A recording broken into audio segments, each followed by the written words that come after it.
Hi guys, welcome back to another episode of Dan and Kev's Wrestling Talk Show, where we will be reviewing SummerSlam, bit of takeover, and just a general wrestling chit chat between me and Kev. So, how you doing, Kev? Yeah. Okay. Yeah. Cool. You? Yeah, I'm good, mate. Yeah, great.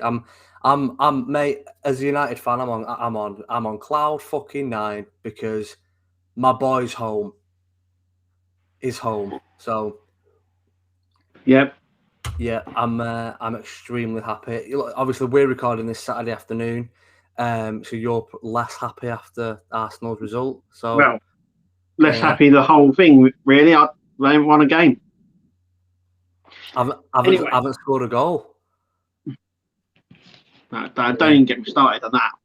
Yeah, Right. I think that's best left alone for the time being. Yeah. Yeah. So, what did you think of SummerSlam? I thought it was great. I thought it was a really, really good pay-per-view. Not as good as what I was anticipating. I was expecting it to be a little bit better, but it was still a very, very good pay-per-view. Yeah. And again, it just goes to show yet again, excuse me, like we seem to be saying every single bloody week. It does just go to show what me and you have been saying for months. WWE isn't just 100% shit. There is good things about it as well. And SummerSlam, in my opinion, proved that because I thought SummerSlam was a very, very good pay-per-view. Yeah. Yeah, it was good. I was disappointed with a few of the things. Yeah. But I think overall it was a really good pay-per-view. Weren't the best, but it's better than it's been. So it's the best one this year, I would say. Yeah. I would agree with that. But yeah, like I said, I think they mucked up on a few things, and a few things didn't make real sense. But it was a lot better. It was a step up, that's for sure. Yeah. Yeah. What I'm going to do is I'm just going to get the card. So then, if there's anything that we absolutely want to talk about, we can obviously. Yeah, I think one of the things I've got to say is was how they done the dirty on Bianca Belair.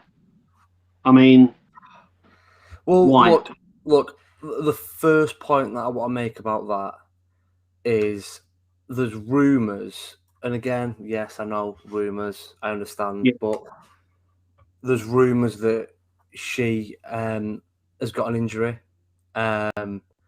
which was why the match was as short as what it was, but also why they wanted to take the belt off her. Now, you've seen SummerSlam, I haven't, so I'm going to ask. Smackdown. Yeah, I'm going to ask you: Did Bianca have a wrestling match on SmackDown? Yes. Well, then she's not injured, then is she? So, well, then, yeah. She did. Them doing Bianca dirty like that is absolutely disgusting. Yeah. Well, did you see afterwards? I think there's been reports out that Becky didn't want that to happen. Yeah.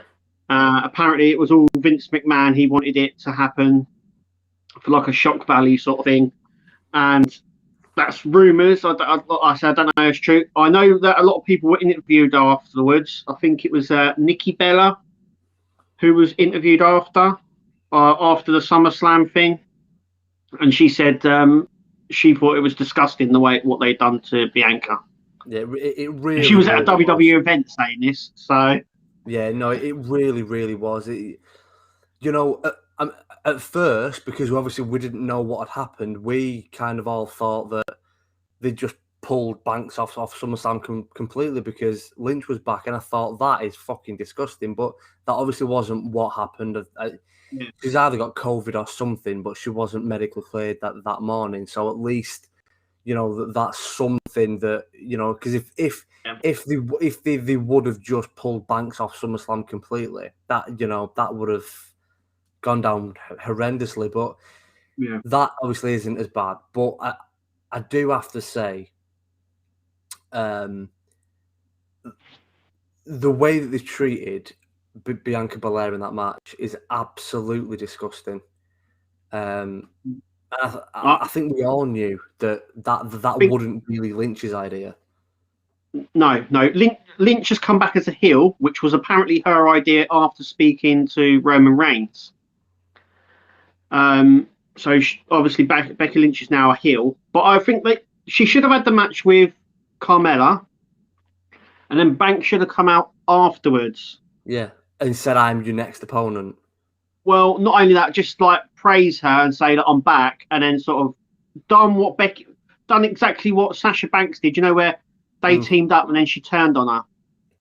A similar sort of thing to set up a match next time. That would have been shocking. It would have been, well, one, it would have been shocking. One, it would have cemented her as a heel, and it would have obviously gone on to a match for the title. But I think the way they did it was totally wrong. So yeah, to be honest, mate, I don't think they could have done it much worse. No. It's not the first time they've done that. I mean, I can remember when Daniel Bryan was World Heavyweight Champion, and he lost in 10 seconds to Sheamus for the title at WrestleMania. Yeah. So I remember that. But yeah, I no one even in the house was like, I don't know why. What was all that about? Completely pointless. It's great that she's back, but I think that match was a bit pointless. The other one I want to talk about is Goldberg and Bobby Lashley. I was expecting a little bit more from it, and then for it to be sort of stopped because of Goldberg's injured leg. Oldberg, I should say. Yeah. I don't really get that. I don't really understand what that was, and he didn't appear on Monday night neither, and there was no follow up to that. There was no he's off injured or he's going to turn up tonight. There was nothing. He wasn't even on the show, so I don't understand what all that was about. Yeah, so why have Lashley put Gage, Goldberg's son, to sleep, to then have Goldberg go apeshit and say, "I'm going to fucking kill you," to then do nothing with it on Monday. Yeah. I don't get it. I was expecting a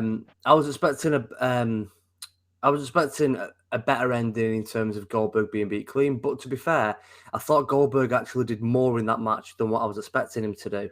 Yeah. He looked a little bit better, and it also cemented how much Bobby Lashley was a bit of an animal in it as well. Yeah, throwing Goldberg about.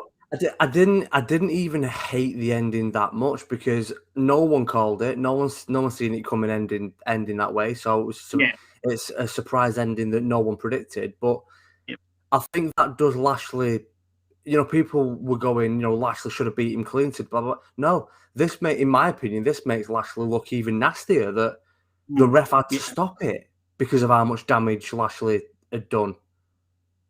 The only problem now is it looks like McIntyre's going for the title again. Doesn't it? I know.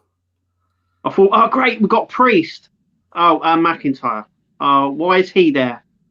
Oh, that's why. You know what I mean? It's like I actually hope that they build a rivalry between Lashley and Sheamus. I think that'll be really good, to be fair. Oh yeah. There's a match, isn't there, next Monday? Yeah, Monday coming between them. Obviously, it's just a match, but hopefully something happens and it leads to a rivalry, because I think that'd be a really good rivalry. Yeah, definitely. I do want to mention every match on SummerSlam just because it's probably it's the second biggest pay-per-view of the year. So Alexa Bliss versus Eva Marie. Let's just get it gone. What was the point? What? Yeah. I love the bit where she got on the mic though at the end, and when Eva Marie's the loser of this match is Eva Marie, and obviously we're now going to get a rivalry between Doudrop and Eva Marie, which is good. Yeah, I just think there was a million ways that they could have done that. That didn't have to be done on SummerSlam. The match itself, do you know what? It weren't even like a car crash of a match. It weren't even an awful match. Eva Marie actually made some spots look quite good. I'm a big Alexa Bliss fan. I think she's fantastic. I think Alexa Bliss is limited in what she can do in the ring when her opponent is Eva. You know, For me, the issue with that match is who enjoyed that match. What happened that provided any form of entertainment that, because you've got to think Shinsuke Nakamura didn't have a match on that pay-per-view. Kevin Owens wasn't on the pay-per-view. Sami Zayn wasn't on the pay-per-view. Kevin Owens wasn't on that pay-per-view. Finn Balor wasn't on that pay-per-view. Yeah. But yet Alexa and Eva Marie have 15 minutes of SummerSlam when you've got so many top talents especially in Owens and Balor in particular. Them two, them two aren't on SummerSlam. Yet that fucking pile of shit is. I don't understand it, and I never ever will. That has no place on a SummerSlam card when you have probably 8 people who are big stars that aren't even on the pay-per-view. Yeah, that is. It really, really does my head in, because I think it was just to finish off the sort of Alexa Bliss, Eve Marie rivalry, because as we saw on Raw, it's sort of finished now. Alexa Bliss is going after the women's championship title now, obviously going up against Charlotte. Sorry, I don't know that. Time. I don't know that one.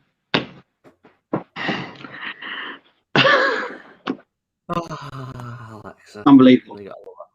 Unbelievable, Jeff. So next was AJ and Omos versus Orton and Riddle.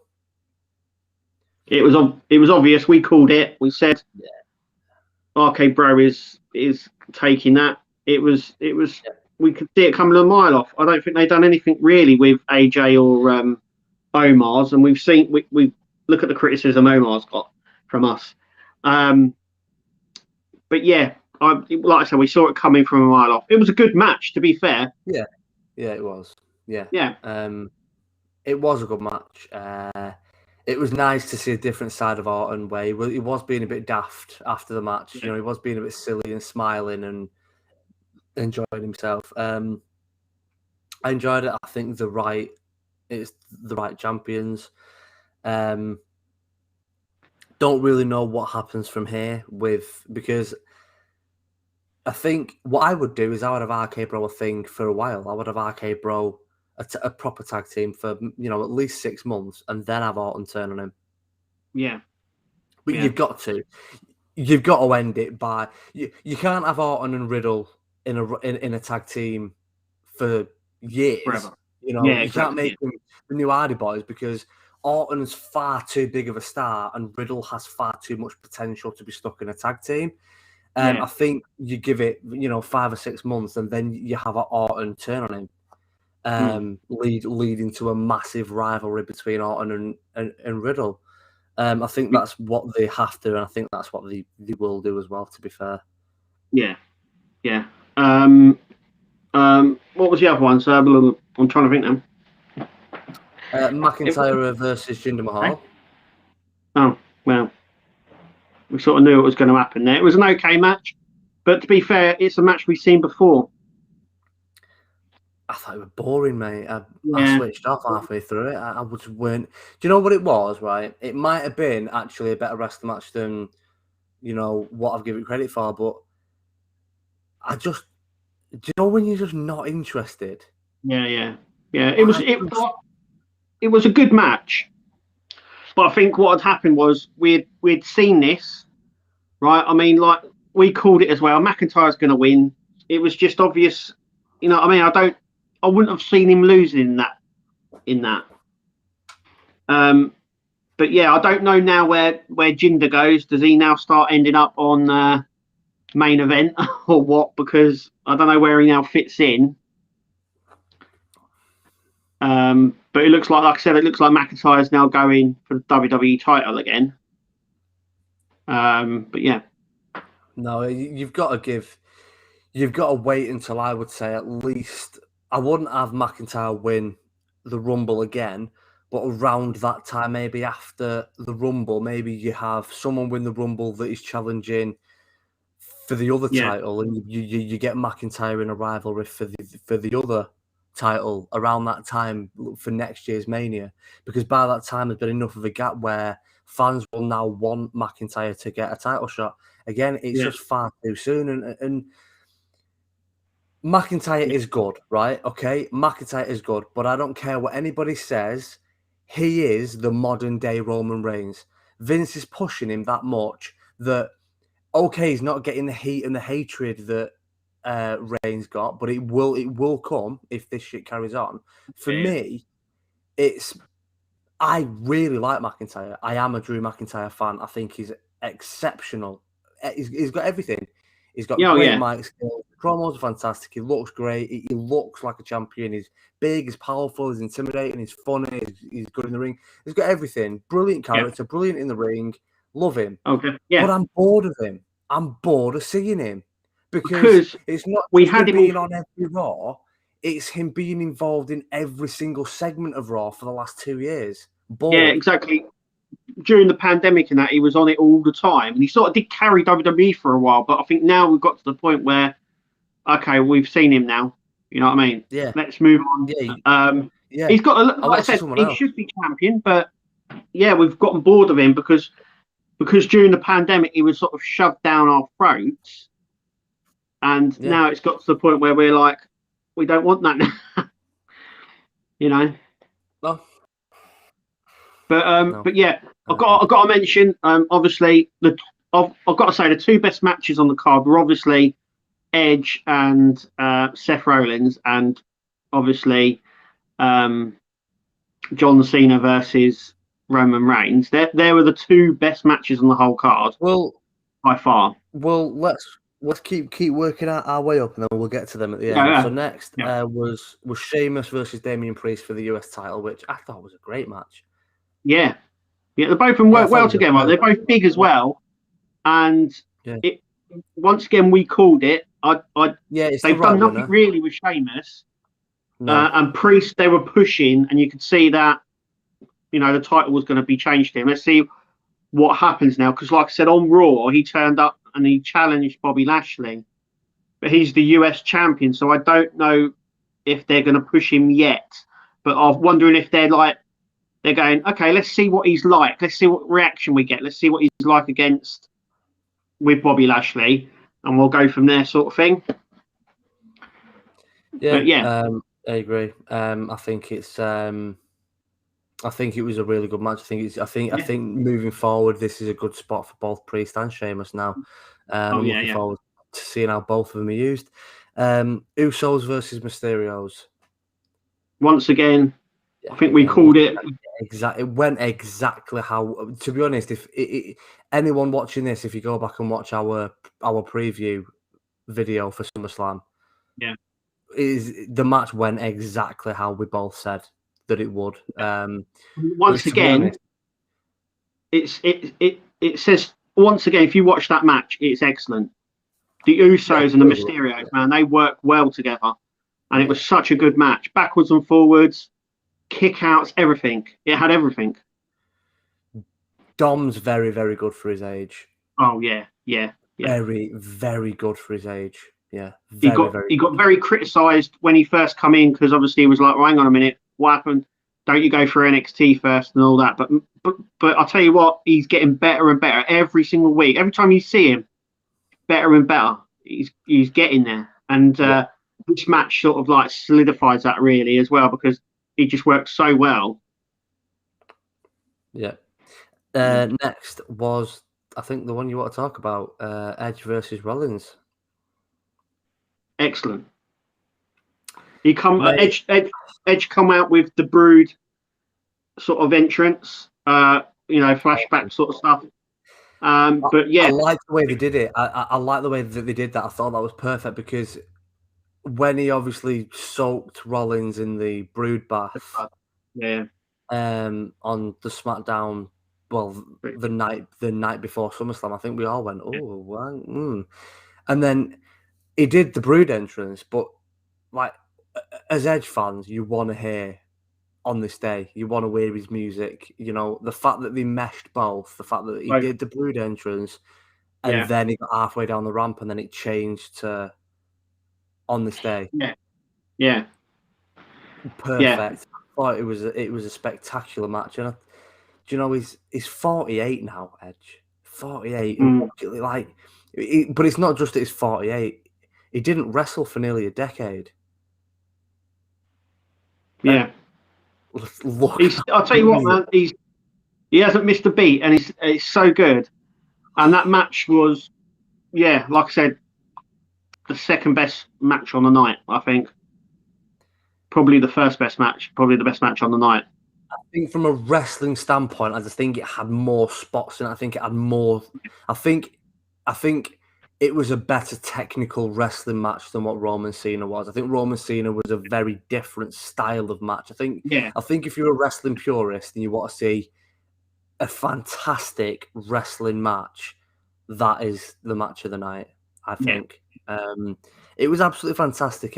It had everything. It had the right winner. I do think Seth does now need a push, though. He needs to start getting some momentum and start putting some wins together, though. Now, definitely. I honestly, now I would honestly, I wouldn't see Edge. Obviously I've not seen SmackDown, so I don't know, but I would be happy to not see Edge now until they do the draft and then draft him to Monday Night Raw. Yeah, he wasn't on SmackDown. Good. Give him some new competition. Yeah. Talked about that. Nikki Ash versus Charlotte Flair versus Rhea Ripley. Why give it to Charlotte? I don't know. Honestly, why have a cash in and then 2 months later have her lose it to Charlotte again? Mate, I think it was 5 weeks ago. I think it was just over 1 month. 5 weeks she had that title. There you go. So, look, here's my theory on it. I feel sorry for Nikki. Yeah? Now, again, this is all about opinions. I know you really, really liked Nikki. I liked her. Yeah. But in my opinion, I don't think she is good enough to have a long title reign. What I don't understand is why they had her, like you said, why would they have her beat both Rhea and Charlotte? You know, in singles competition, to then have her lose. Like, you're pushing her. Like, you've had to beat Rhea 1-on-1. You've had to beat Charlotte 1-on-1, and then it goes to SummerSlam and she gets beat. And it's like, you've undone all the work that you've done, and now I'm really confused and I don't understand where you're going with it. But in my personal opinion, I wasn't happy with Nikki as champion long term. I think it was a nice moment for her. I think it was a good cash in. I think it was shocking. I think she deserved that, as you know, for how hard she's worked for the last decade. But in my opinion, I don't think that you could have had her as champion for a long time. And I think that they wanted Charlotte to have that massive win at a big pay-per-view. That she, when was the last time Charlotte had a huge win and won a title at a pay-per-view? But I, like you, I don't think she was a long-term champion, but I would have liked to have held it a bit longer. Yeah, I'm with you. I think another 2 months. Trigger a bit too quick. I think she should have had the belt for another 2 months, and I think she would have done if she'd have won it about 2 months ago. I think because it was SummerSlam, and it was the first pay-per-view with a full attendance there. There were 55,000 people there. Yeah. I don't think too many people would have been as happy as they were with Charlotte winning, or as they would have been with Rhea. Like, me and you have had our problems with Rhea. We like her talent, we like her, we like the girl, but since she's come up to Raw, she's not done, and she's not looked as good as what we know that she is. But at the same time, she gets a massive reaction from those fans every single time she walks out. She gets a massive pop. Charlotte has a huge fan base. I kind of feel a bit like if Nikki would have won that belt, I think the reaction would have been a bit like, yay. Yeah. I think it actually does her really well, actually, to lose it, kind of thinking about it, because she done an excellent promo on Raw where she said, you know, you do get beat in life and you do get down, and the point is you get back up and you go again. You know, the old Rocky montage thing. You know, it doesn't matter how much you get beat down, you know, or knocked down. It's how much you get back up and you keep going. And I think that's what she was trying to get over on Raw when she'd done her promo. So maybe they're sort of using it as a thing, really, where you, like, you know, people might be down, but you pick yourself up and you keep carrying on, sort of thing. I think that's what they were trying to do with her, because she lost and she came out and everyone thought, oh, you know, when they normally lose, they normally get in a thing. But she was on Raw and she said, I've lost yet. She goes, I'll pick myself up and I'll keep going.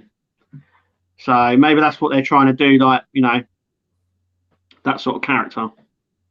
It works well with her character, but I would have liked to have kept it a little bit longer. Yeah. Next. The next is Reigns versus Cena. What can I say? Excellent, both of them. Yeah. You know, that's the entertaining match that you want. It's got wrestling on it, but it was entertaining as well. And it was excellent backwards and forwards. I mean, the both of them obviously work well together. Obviously, Cena was never going to win. Yeah, of course. You know, as much as they all said, you know, he was never going to win. But yeah, I thought it was a great match. And then the ending as well, obviously, with Lesnar coming back. Mate, honestly, look, people have been saying this, right? And look, I'm going to tell you now, Kev. When Cristiano Ronaldo walks out at Old Trafford again, I'm going to cut that footage, but put Punk's entrance music behind it. Right. Okay. As because it's the two biggest comebacks that have meant the most to me in my lifetime. And I know there were 55,000 fans there. Yeah. Yeah. And there was only like 5,000 or 6,000 at Rampage. So people are going, oh my God, it was so much louder and it was a bigger pop than what Punk got. You know, like, listen to what WWE fans say. Yeah, of course. Like, you know, it had 50,000 more fans. Of course it was louder and had a bigger pop. But at the same time, I kind of sit in the middle where I go, well, yeah, of course, there were 55,000 fans there. There was only 5 at Rampage. It's 50,000 more people. Of course, it's louder and pop. But then you've got to think how excited and everyone, like, if you listen to the crowd when Lynch's music hits, that to me didn't sound as loud as what Punk's pop was. No. Lesnar's sounded twice as loud as Punk's. So you can take the piss out of Vince all you want, because look, I can tell you now that's gone. Vince, but he might not have tuned in. I don't know, but someone's tuned into Rampage, going, you know, what are they doing this week? Is it true? Is it not? Punk's music hit. The fans have gone ape shit. It's broke the fucking internet. Twitter went down. Everyone's just lost their fucking mind because Punk's back, and Vince has gone, fuck. Brock, if I give you $10 million an hour, will you please come back? Please. I'll bend over and I will let you do me. No, but like he has, like that is literally what has happened there. Punk has come back and Vince has gone shit. Yeah, well, apparently that's why Lynch come back as well, because they saw the reaction and they wanted apparently to counter it. So that's why they brought Lynch back sooner than they wanted to. Obviously why Lesnar was there as well, but it sets up so many things. So, and Lesnar going forward is apparently going to be a babyface. So, yeah, but Kev, I know they did it off air, but we all have social media, so we've all seen that Brock Lesnar suplexed the shit out of John Cena. Yeah. That's a heel thing to do. Yeah. So is he a babyface or a fucking heel? Like, if you want him to come back as a babyface, don't have him do heel shit. Yeah. Because John Cena I don't know. is the big babyface. So why have him fucking suplex him then? No idea. It'd have made more sense for Lesnar to like help Cena up. Mm. Yeah. You know, it'd have made more sense for like after the match, Roman to have been beating the shit out of him. Lesnar's music hit, him come down, Heyman and Roman get out the ring, and then Lesnar like help him up, and then end it there. You know, they don't have to be fucking hugging and kissing. But if you want him as a babyface, have him do a babyface thing. But having him hit Cena with German suplex after German suplex doesn't make him look like a face. It makes him look like a heel. So, it's going to be interesting going forward because with what's going on and everything else. So it's going to be sort of like it's interesting. The last thing I want to say. Do you want to do Takeover as well? Because I've got the card. We'll talk about Takeover. Yeah. So, like, the last point I want to make about Smackdown, about SummerSlam, is only WWE could ruin Lynch's return. I think the best thing to do is have her come out, but don't have her win the belt. Not yet. No. But they could have saved it if they'd have at least had a 10-minute long match. Give them a match.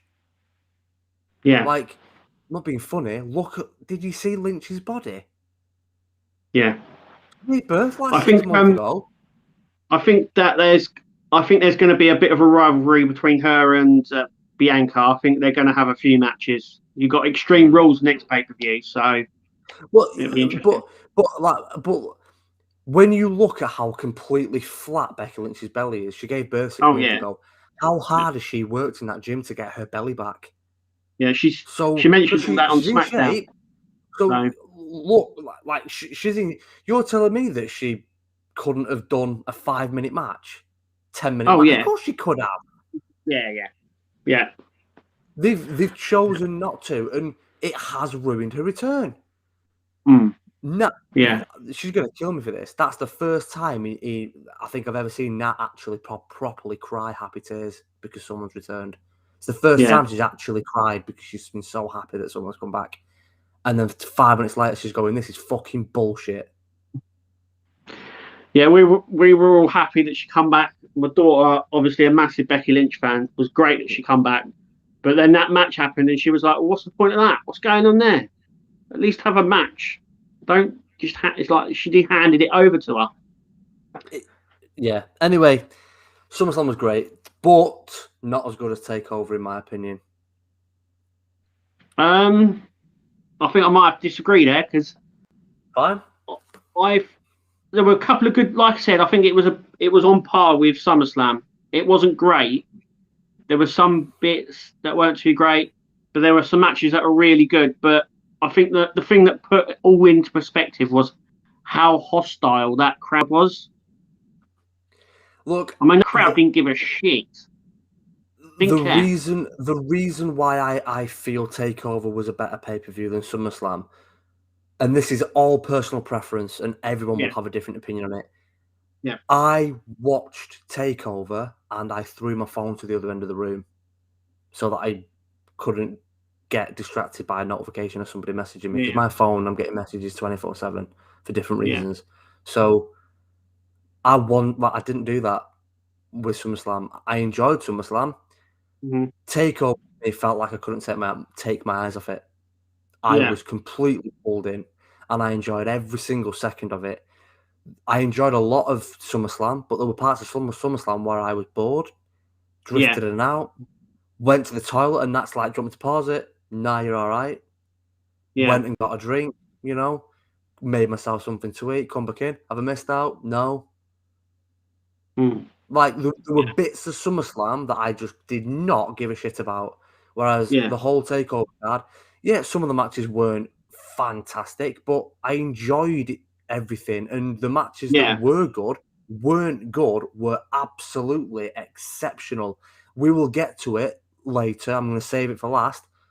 But when you look at all of the 105 matches that was on SummerSlam, not one of them was anywhere near as good as Walter versus Ilya Dragunov. Not even in the same league as it. Not even. You can't even compare it.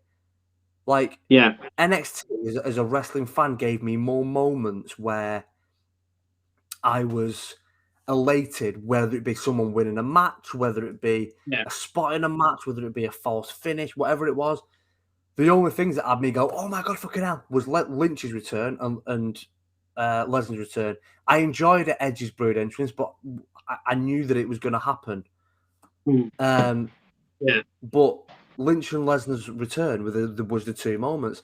There was moments on TakeOver that it was just a normal wrestling spot, and I was like, fucking hell. Yeah. And SummerSlam didn't have that for me. So the first match was Ridge Holland versus Trey Baxter. It was okay. It was exactly what we thought it would be. It was Ridge Holland beating shit out of him, walking through, which is exactly what you do to Ridge Holland. That's exactly what you do. You feed him somebody. Yeah. Are you watching it going, oh my God, what a match, is a 10 out of 10? Oh my God. No, but this is what you need to do to build Ridge Holland, is feed him people. Keep feeding him people, because this guy is going places. Next was Cameron Grimes versus LA Knight for the middle title. Like I said, they haven't had a bad match. It was good. You knew he was going to win the $1 million title. Sort of end it all. As we've seen on NXT. Have you watched NXT? Yeah. So you know that now the $1 million title's now gone. Yeah. So that for me put that match in a bit of a more of a downer, because now it sort of meant nothing really. But but it was a good end to the rivalry. It was a good end to it all. I'm glad. I'm glad that they've ended the $1 million. It's not a proper title, not really. No. Like, I wouldn't have wanted it there permanently, and I think now Grimes can go on to bigger and better things. I think he has to have a North American Championship soon. Yeah. He's absolutely fantastic as a LA Knight. I think as good as Grimes is, because of his age and his experience and stuff, and his experience in big matches, I would like to keep him on NXT. LA Knight, move him up. He's ready. You can call LA Knight up, and you can absolutely bank on him that he will deliver what you want him to. Move him up. I think it's that simple. Raquel Gonzalez versus Dakota Kai. For me, that was a bit of a. I don't know. I just didn't see him into it. I don't know what it was. I'm great. Rochelle's gone in. Rochelle's won. It was a difficult one for us to choose, because when we were talking about it, we said we were both happy if either of them won. I thought Dakota should have won it. She's been there the longest. She's never held it. It just seems right, but I'm quite happy she hasn't, and Rochelle's got it. But I wasn't really into that match. I don't know why. I was really looking forward to that match, and I was the same. Even though there were some good spots in it, the whole match felt flat. I don't know why, but it just felt flat. There was nothing to really.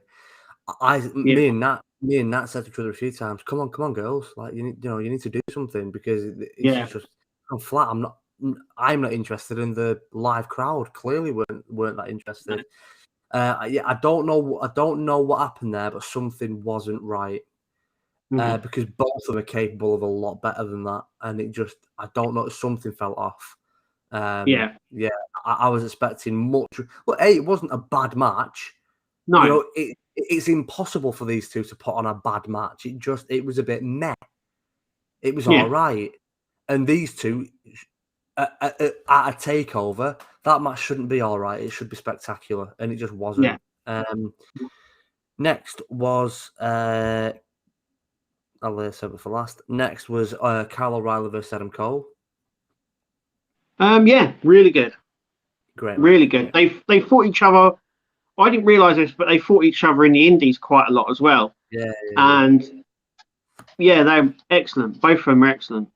The crowd was into it, but like I said, that crowd was so hostile. I mean, they booed. I think Kyle O'Reilly shouldn't have been handcuffed and then got the win from sort of like impossible position. Yeah, it was just sort of like at least take the handcuffs off him and then do something. But that crowd was booing Kyle O'Reilly really badly, and the both have done really well. But that crowd was not happy with that result. No, not at all. No. It's difficult because I think Kyle O'Reilly's fantastic. I think he's great. I don't think Kyle O'Reilly deserved to be booed the way that he did. But at the same time, those fucking fans wanted their boy to win, and good for you for voicing your opinion. They're going, this ain't my guy. I like O'Reilly is telling it, but my guy's Adam Cole, baby, and I wanted him to win, and he didn't win, and it's bullshit, and I'm pissed off, and I'm going to show how frustrated I am. You know, you've paid your money, you go and voice your opinion. Great. I was surprised by how many people hated. Do you know what I think it was? I think Kyle O'Reilly will feel like shit. Like these fuckers hate me. They don't hate him. They all like him. They all just really wanted Cole to win. It's not about O'Reilly winning. It's the fact that Cole lost. That's what they did. I can imagine him going backstage and going, "What have I done wrong? We just put on a great match." They were really like booed him out the building. Yeah, and it was simply because their boy didn't win. Yeah. It was a good match. It was a good match. A good end to the rivalry as well, because Adam Cole apparently still hasn't signed a contract with WWE. So we'll find out where he ends up and what happens. So I think he's going to stay at WWE. I think he's going to sign the new contract, but I think it'll be a contract for Raw or SmackDown. Yeah. I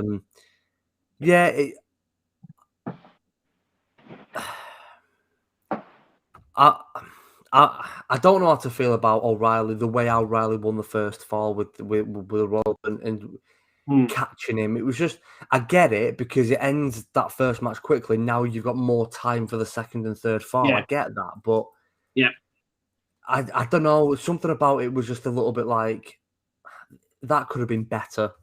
I thought the second fall was good. I just think that it should have been a little bit more brutal. Like, this is a street fight, and you know, a little. Tell you what was really funny, really funny. Do you know when Adam Cole was trying to put the chair in between the turnbuckles, and he couldn't do it? He couldn't get the chair in, and he was trying. Get the chair in. The camera's on his face, and as he went to push the bottom end in, and the top end slipped out, you see him go, "For fuck's sake!" That made me laugh. And then the camera went off him, and O'Reilly's like still trying to sell in the ring, thinking, "Come on, Adam, fucking hell, right, dickhead, come on, get it in." He finally got the chair in, and all the crowd went, "Way!" taking a piss. Adam Cole fucking gave him a little bow. Funny. That was funny. And I agree with you that the third fall was a bit. The ending of it. Do you know what? Having O'Reilly be there and win from that position, it's like, fucking hell, he's man. You know, it looks well. But for me, and I know that wrestling isn't real. I know that it's scripted. I know that it's designed for our entertainment. But at the same time, sometimes it's a little bit like, well, you've just handcuffed him to the top rope. He can't move. Just climb over the other side of the steel cage and escape and win the match. Yeah. Like, I understand the idea that they had, and I know where they wanted to go with it. Yeah. For me personally, that was just a little bit too far, because it's like, you would, as soon as that handcuff's on and he can't go anywhere, well, you just go bye, blow go off. And you climb over the fucking steel cage and win the match and go, dickhead, cheers. Like, I don't know. I weren't a fan of the ending. I think that was a big reason why the boos happened. Samoa Joe versus Karrion Kross, and I tell you what, two things that I want to take away from this, and I want your opinion on Yeah. it as a whole. The two things I take from it: wow, Samoa Joe, you still fucking got it. Yeah. In abundance, you've still got it. Wow, he has not missed a step. No. You know, I was so happy that it was so early on in the match. About 30 seconds into the match, he crossed through Joe into the corner, went to like do a charging elbow. Joe flipped out of the way, instantly spin, and then did his jumping kick. And how fast he moved, I was like, oh, this is old style Joe. But it was so fast how he moved and so bang, bang, bang, and he done. And it's like he's still fucking got it. He's still at that level that I was hoping that he would be at.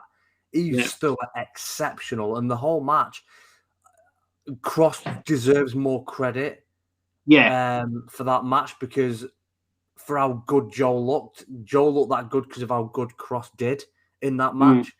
The second thing I took away from that is those fans really, really don't like Karrion Kross. Really do not like him. Like I said, it was a hostile crowd the whole night through. Yeah, but they were shouting Hardy at him. Yeah. And we want Scarlett. We want Scarlett. Yeah, because you didn't come out with Scarlett again. And the match itself was really... Has she got COVID? I don't know.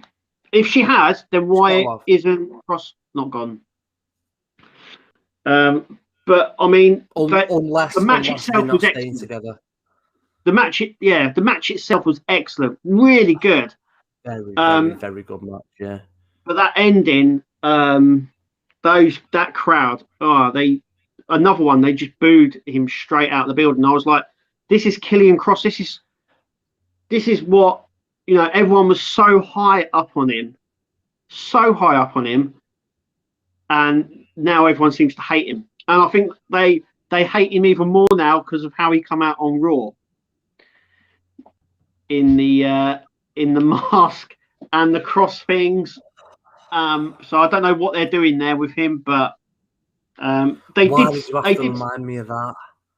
Someone did say, why has he come out like that? And someone said, every character has to be marketable, which makes me think that Kross isn't marketable as he is. So they've had to give him something else. Yeah, I don't know, mate. To be honest, I'm really not your friend now. Why? Why does he have to remind me of the fucking mask? Oh my god! Like, give him a gladiator mask. Fine, cool, suits his character. That mask. Oh my god! It's like Vince has gone, I'm gonna make it look a right dick. Well, that mask was worn one. If you go back, that outfit. So the bits that come over like this, and the mask was worn by one of the tag team years and years ago. He was called Crash, and he was part of Domination or something like that, some tag team, and he wore a mask identical to that, and he also had these straps that went over, and the outfit looks identical which Kross has got. So I don't know why they've reused stuff. Even a gladiator mask, that's cool, but fucking hell, make it a good mask. I don't know. Like I said, I don't know. I don't know what happened there. Like a royal bellend in that. Everyone criticised it, but Kev, as a wrestling fan, I worry because as a massive Karrion Kross fan, I don't know where they recover with this, because Vince is clearly high on him. Triple H loves him. I think he's absolutely spectacular. I'm surprised how many people don't like him, because I think he has everything. I think he's an absolutely amazing talent. He has everything. He's good on the mic.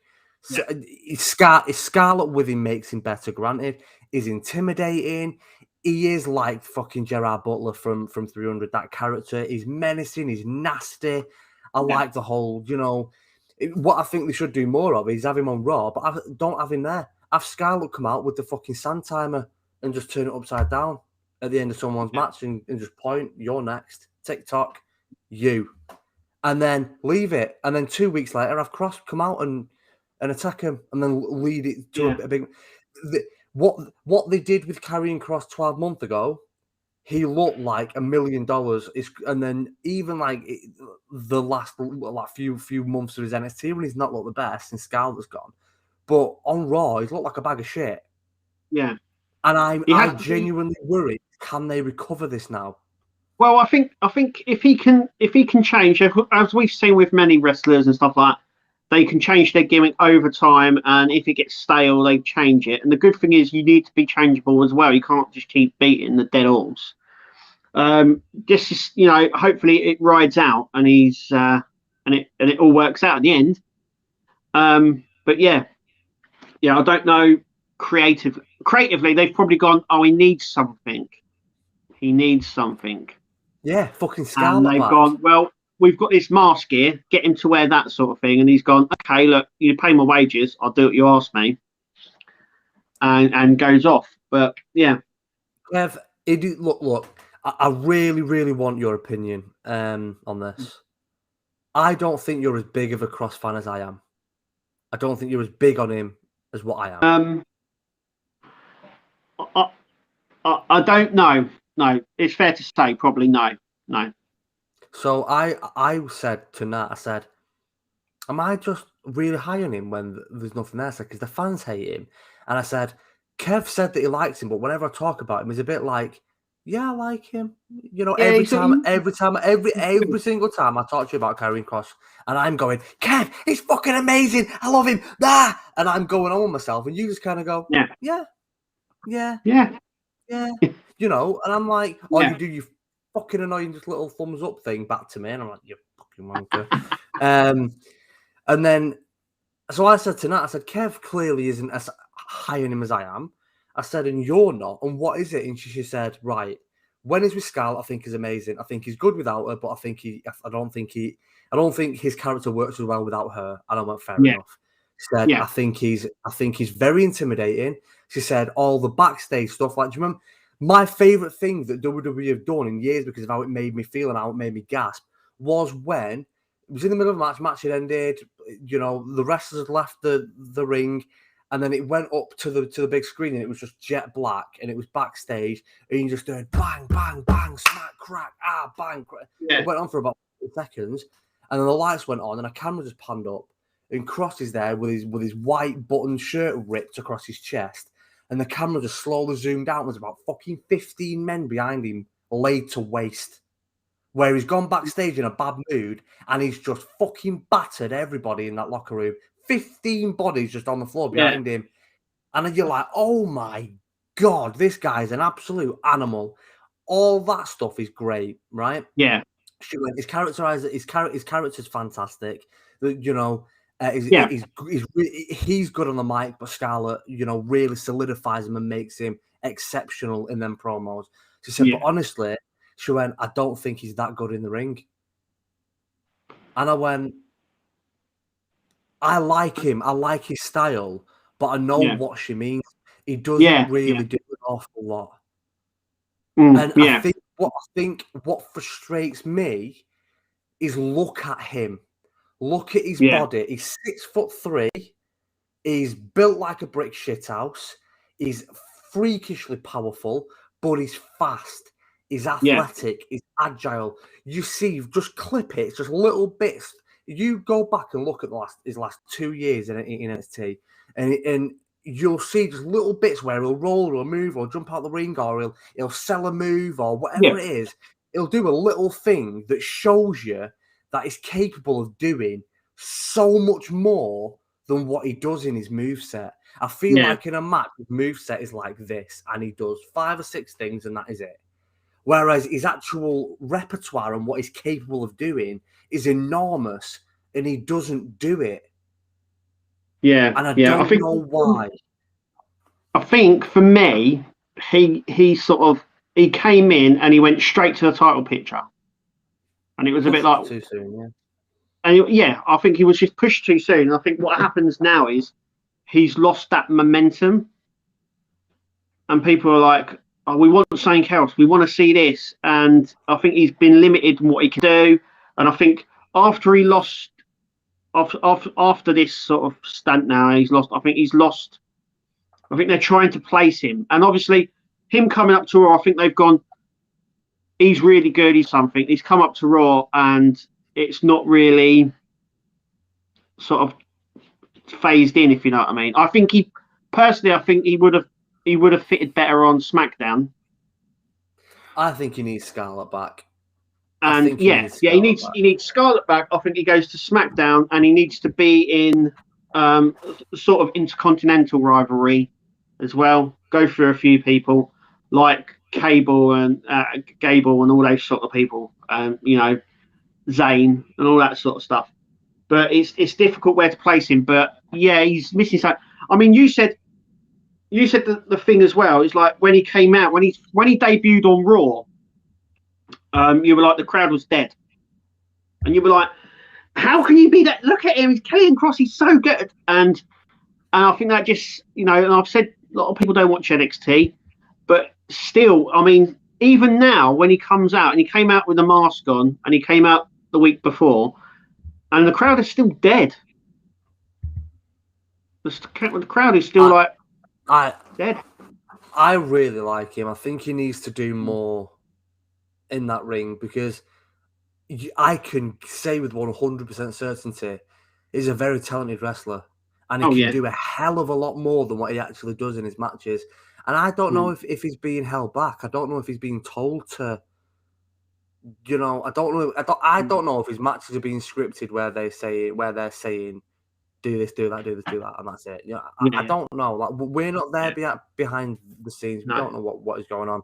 Finally, I've saved it until last because I think it deserves it.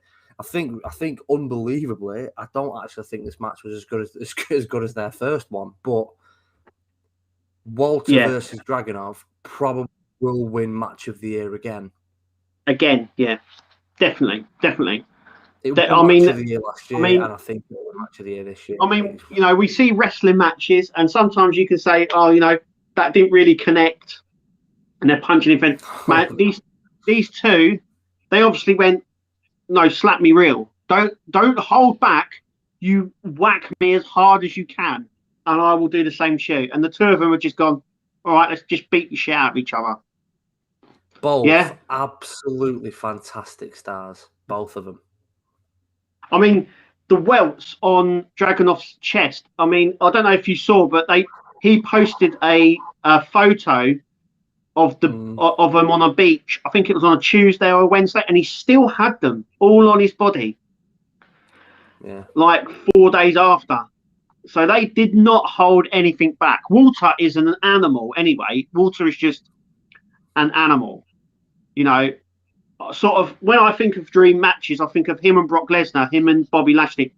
Because imagine, honestly, we had a preview of it at the Royal Rumble, but imagine a match between him and Lesnar. Mate, I'm going to say it now, right? I know you said that he has said that he would never move to America. That might be true. I'm not saying people can change their minds, is all I'm going to say. Yeah. People can change their minds. And look, the allure of doing... If Vince McMahon said, Walter, I want you to come up. I want you to have a match with Lesnar. I want you to have a match against Keith Lee. I want you to have a match against Drew McIntyre. I want you to have a match against Sheamus. I want you to have a match against Riddle. I want you to walk through all of them, leading to a massive match at WrestleMania against Bobby Lashley, where you're going to win and become WWE champion. Walter, probably, in my opinion, will go, all right. Yeah. If he gets laid out, look, we will make it financially worthwhile. You living here. Whoever it is that you are close to, bring them over here with you. And, they might have work, they might have jobs. You will be earning enough money for your whole family to live comfortably. So don't worry about that. We'll make sure that you're financially settled. We're going to give you the biggest spot in WWE because we think you're that good. There are ways of getting Walter permanently on Raw. And that's the level that he is at. Ilya Dragunov is absolutely fantastic. I think the respect that everyone has for Ilya Dragunov is that he's happy and willing to take that Walter punishment and go back for more for more. I mean, honestly, Kevin Owens tweeted saying, if anyone ever in the history of wrestling has ever earned a belt, Ilya Dragunov has earned that belt. He put himself through to win that belt, is just incredible. I think Ilya Dragunov has again, he has a huge future. But Walter, this guy, you build divisions around him. He is the modern Brock Lesnar. He is the guy that you stick right at the very top and you say, we're building everything off the back of you. Yeah. He is incredible. The thing is now is where does he go from here? Because he went through everyone on NXT UK at least twice. Yeah. It's sort of now, if he does go back to NXT UK, who does he go up against? Where does he end up? Where does he sit now? Obviously, with Dragunov as NXT as UK champion now, it opens up a lot of opportunity, I think, for other ones to come through, because they built Walter as like literally unstoppable, a Brock Lesnar, the modern day Brock Lesnar. Yeah, no one can beat him. Yeah, but they've got some fantastic UK potential people. You got Dave Mastiff. You've got some really good, like, you know. Yeah. You've got like Joe Coffey. You've got like Tyler Bay. You've got some really good people that could have some really good matches with Dragunov. Yeah, so, again, but that's the direction you've got to go in now. Is it's the people that Walter's already walked through is now going to be Dragunov's opponents. Mm-hmm. Walter has to come up, whether it's on NXT or Raw or SmackDown. There's nothing more he can achieve at NXT UK. There's nothing more he can do. He's completely done and achieved everything. For his career, he has to, NXT might work better for him. If he says, look, I'm not living in America permanently, NXT would work better simply because they do taping, so they can say to him, come and stay for a week. We'll tape 5 or 6 weeks worth of your stuff in that week, and then you can go back home for 2 or 3 weeks, and then come back and we'll film another 5 or 6 weeks worth, and then you can go. Like, that might work out better for him. If I was Vince and Triple H, I would be doing whatever it takes to get him on Monday Night Raw. Yeah, and he doesn't even have to appear each week. That's a good thing as well. I think his character is sort of like, he can do that. Yeah, exactly. He's so good. I mean, that match was just, it should have been put on last, because after that match, I think it was the third one on the card, the third or fourth match on the card. Fourth, yeah. Fourth, was it? It wasn't. That should have been at the end. That should have been the main event, because after that, I think the crowd were just hostile at the end of that. They loved that match, but after that, we had Adam Cole, and then we had Joe as well, Samoa Joe, and the crowd was just completely hostile the way through that. And I think it should have ended with that match. But yeah, I agree. I think when they were coming up with what match goes where, I think Adam Cole O'Reilly should have been first before it. Should have been, maybe you build the crowd up. I think, because it started off slow, and I think if you stuck in Adam Cole and Kyle O'Reilly at the start, and then just before the UK title, you had the NXT title, I think that would have worked a little bit better. But the card started off weak, I think, and then got really good. Then for me, it sort of peered off again with the other matches. They were good, but I think what had happened, similar to what happened on Rampage when Punk come out, and everyone lost their fucking mind. And then afterwards, everyone was like, well, we've got 3 matches still. And I think it was a bit like that. It was so draining, so good to watch, that afterwards you were like, oh, and then you were like, oh, hang on, there's still 3 more matches here. Hang on, okay, you know.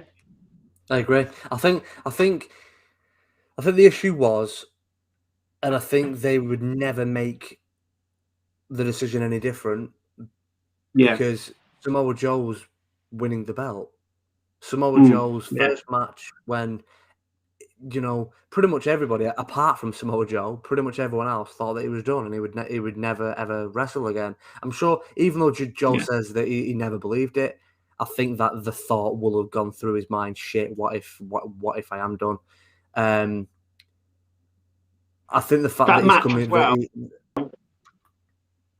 match as well was a bit sort of a bit obvious, because they had already called Cross up, and I didn't see Cross winning, because why would they keep having backwards and forwards like that? It's just obvious. No, exactly. Yeah, no, exactly. It's like, but the fact that Joe, who is one of the best to ever do it, let's face it, then the fact that he is now back, and then he becomes the first person to ever win 3 NXT titles. Yeah, you've got to have that last. You've got to. You know, I agree that the best way to end it would have been with Walter versus Ilya, but when you're putting that show together beforehand, you are never ever putting that last, when you know that Joe is back in great shape, still got it, and he's winning his 3rd NXT title, which no one's ever done before. There's no way you're ever booking that match anywhere other than your go home match. You know. So I think it was a really difficult position that was in that, but I think the thing is as well. I think the thing is as well is that I think they've got to be looking at this and thinking, hang on, so it's going to win best match of the year again, and it's not even on their main WWE shows, and it's not even on their NXT show. It's an UK. So it was takeover. It's still 2 NXT UK guys, sort of second show, you know, and 2 people on it stole it. You know what I mean? It was like, they're not even on the main roster. They're not even on the main NXT roster. No. You know? Yeah. Well, they're on the sort of the NXT sideshow sort of thing. Yeah. You know, it's not even like the kind of the other brand within WWE. It's the other brand of NXT. And it's like NXT is really that well seen. Yeah, it's like having a match on main event and it getting match of the year. Yeah. You know what I mean? It's like, it's you know, or you've got a pay-per-view and the match of the year is the one that was on the pre-show. Yeah. That's what it's like. Yeah. So yeah, I don't, you know, I think Dragunov will keep it for a while, but I can see them moving him up to NXT. Yeah, I agree. But yeah, Walter, like I said, I don't know where he goes from here. Except it has to be NXT or Raw or SmackDown. Has to be. And do you know what? You know, Imperium are already permanently on NXT. They're already there. They've been there a few times, haven't they? Yeah, well, and they've won the NXT tag titles. Well, they are permanent NXT stars. Yeah. Like they aren't on NXT UK anymore. So no, we shall see what happens. But yeah, we'll see, because we're all done. Yeah, because obviously as well they're changing NXT as well. Have you seen the new logo? And yeah. It's got a lot of heat, because it's all colourful, and they did say they wanted something a bit more colourful, a bit more lighter. And obviously everyone's like, well, what about the black and gold brand? Well, it's gone now. This is it. Let's see what happens. I'll be honest. Yeah. Let's see what happens. I don't hate it, but I liked the black and gold logo. Yeah. The thing, it's a logo and it's known as the black and gold brand, and that's taken up an image of its own. Wow, it's a logo that actually means something to the fans of that show. What does changing it achieve? I don't think it achieves anything. Yeah, I know. Like with myself with the Nexus, I mean, I've been a Nexus for years, but I've actually changed my logo twice. So I know keeping stuff fresh and stuff like that. Even Raw and SmackDown, they changed the logo in that. But I think to change it from the gold brand to splashy colours, I don't know. Don't work. I don't know. But we'll see what happens. Yeah. So yeah, we'll end that then. Yeah. And that was our review. I've been Kev. I've been Dan. See you in the next one, everyone.